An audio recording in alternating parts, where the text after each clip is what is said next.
Happy morning all. சொர்க்கவாசல் திறப்பு நாளைக்கு 10/1/2025 வருது. நீங்கள் விரதம் விடுறது பார்த்தீங்கன்னா 11/1/2025 வந்து விடுற மாதிரி இருக்கும்.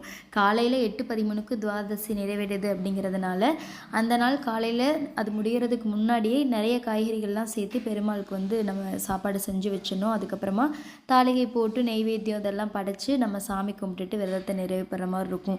அந்த மாதிரி சமைக்கும் பொழுது அதில் அகத்திக்கீரை, நெல்லிக்காய், சுண்டக்காய் இந்த மாதிரியான பொருட்கள் ரொம்ப ஸ்பெஷலாக இருக்கிற மாதிரி பார்த்துக்கோங்க அப்படி செய்கிறப்போ.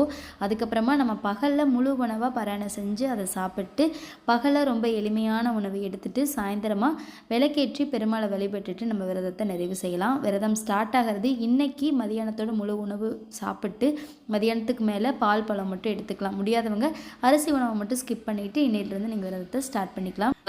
நாளைக்கு காலையில் எல்லா கோயில்களையும் சொர்க்கவாசல் திறப்பு எல்லா பெருமாள் கோயில்லையுமே நடைபெறும். ஸ்ரீரங்கம் இந்த மாதிரி கோயிலில். ஸோ காலையில் சாமி கும்பிட்டுட்டு 12:03க்கு தான் ஏகாதசி வந்து ஸ்டார்ட் ஆகுது. இருந்தாலும் அன்றைக்கி காலையில் திதியவே வந்து எடுத்துக்குவாங்க. அதுக்கப்புறமா அன்றைக்கி ஃபுல்லாக நம்ம சாப்பிடாமல் இருந்துட்டு நைட் ஃபுல்லாக கண் முழிச்சிட்டு நான் சொன்ன மாதிரி ஜனவரி 11ஆம் காலையில் நம்ம இந்த விரதம்லாம் முடிச்சுட்டு நம்ம ஈவினிங் விளக்கேற்றிட்டு விரதத்தை நிறைவு பண்ணிக்கலாம். தேங்க்யூ.